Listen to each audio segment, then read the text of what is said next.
এক ভাই মেসি ও রোনালদো সম্পর্কে অবাক করা একটা প্রশ্ন করছে।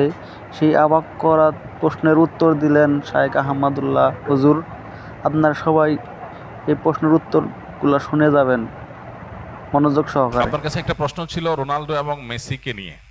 আপনি তো জানেন যে এই জেনারেশনের ছেলে মেয়েরা রোনালদো, মেসি, নেইমার এদের মতো এদের ফ্যান। আমি নিজেও রোনালদোকে পছন্দ করি, কারণ সে প্যালেস্টাইনের পক্ষে সবসময় কথা বলে। ইভেন সে তার অ্যাওয়ার্ডও বিক্রি করে সেই টাকা ফিলিস্তিনে দান করেছে। আবার ফিলিস্তিনি শিশুদের জন্য তার অনেকগুলো সংস্থাও আছে।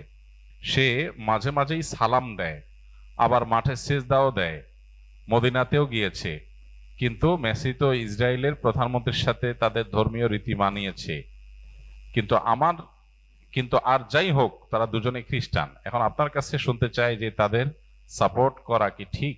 আমি রোনালদোর এইসব কাজের জন্য তাকে পছন্দ করি, কিন্তু আপনি এ সম্পর্কে কি বলেন? দেখুন, প্রশ্নটা হাসি উদ্রেক করলেও প্রশ্নটা খুবই প্রাসঙ্গিক এবং আমাদের সমাজ বাস্তবতার সাথে সামঞ্জস্যপূর্ণ। আহ প্রথম কথা হলো যে ইমানদার খেলাধুলা কেন্দ্রিক যে উন্মাদনা আছে, এগুলো ইমানদার কখনো নিজের গায়ে মাখাতে পারে না, বা এগুলোর মধ্যে ইমানদার জড়াতে পারে না। এটা তার ইমানের সাথে যায় না। পৃথিবীর যে খেল তামাশার বিশাল আয়োজন, আমোদ ফুর্তির যে মহা আয়োজন, এটা মূলত যারা আখেরাতে বিশ্বাস করে না তাদের জন্য, যেহেতু দুনিয়াতেই তাদের সবকিছু, অতএব তারা যা খুশি এখানে করে যাবে। ইমানদার আনন্দ করবে, ফুর্তি করবে, কিন্তু শরিয়ার সীমানার মধ্যে থেকে। জীবনটাকে পুরা খেল তামাশায় পরিপূর্ণ করা, এটা কোনো ইমানদারের সাথে যায় না। যে ইমানদার জানে, বিশ্বাস করে, তার আকীদা, তার ঈমান আছে যে সে আল্লাহর সামনে দাঁড়াবে, অনন্তকালের জীবনের হিসাব দিতে হবে, সে আনন্দ ফুর্তি করাটাকেই জীবনের মূল লক্ষ্যে পরিণত করতে পারে না। আজকের পৃথিবীতে এই সমস্ত খেলার যে বড় বড় আয়োজনগুলো আছে, আয়োজনগুলো ভোগবাদী পৃথিবীতে, আখেরাত বিমুখ পৃথিবীতে মানুষকে মজা দেওয়ার জন্য, এন্টারটেনমেন্ট করার জন্য করছে।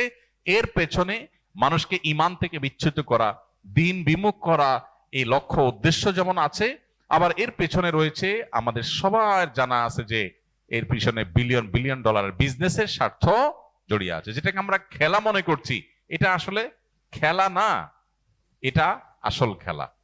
অতএব সেই খেলার গুটি হচ্ছে আমি। খেলোয়াড় খেলছে, হারলেও টাকা পাচ্ছে, জিতলেও টাকা পাচ্ছে। আয়োজন যারা করছে, বিলিয়ন বিলিয়ন ডলার তারা বিজনেস করছে। বিহাইন্ডে যারা থাকছে, সবাই লাভ থাকছে। তাদের গুটি হলো আমাদের মতো সেই সমস্ত সাপোর্টাররা যাদের কোনো লাভ নাই, লস ছাড়া। আমরা উত্তেজিত হয়ে যাচ্ছি, আমরা কেঁদে দিচ্ছি, হেসে দিচ্ছি। এই যে আমাদেরকে বোকা বানিয়ে মাঝখান থেকে তারা তাদের স্বার্থ হাসিল করছে। আমি নিজে যদি খেলি, আমার শারীরিক কসরত হয়, আমার ব্যায়াম হয়, স্বাস্থ্য ভালো থাকে, ইসলাম সেটাকে এলাও করে। কিন্তু এই জাতীয় অহেতুক কাজে জড়ানোটাকে ইসলাম এলাও করে না। নবী সাল্লাল্লাহু আলাইহি ওয়াসাল্লাম বলেছেন, মিন হুসনি ইসলামিল মারই তারকুহু মা লা ইয়ানি। একজন মুসলমানের ইসলামটা সুন্দর হয়, আল্লাহর কাছে গ্রহণযোগ্য হয়, অ্যাকসেপ্টেবল হয়, কোয়ালিটিফুল ইসলাম হয় তখন যখন সে অহেতুক অনর্থক কাজ থেকে বেঁচে থাকে। এখন আপনি যদি এই জাতীয় অহেতুক কাজ, যেটাতে আপনার দুনিয়াবি কোনো ফিডব্যাক আসছে না, আখিরাতের কোনো ফিডব্যাক আসছে না, অর্থবহ কিছু আসছে না, সেটাতে আপনি যদি এরকম মত্ত হয়ে যান, সেটা আপনার ঈমান আমলের সাথে সঙ্গতিপূর্ণ নয়।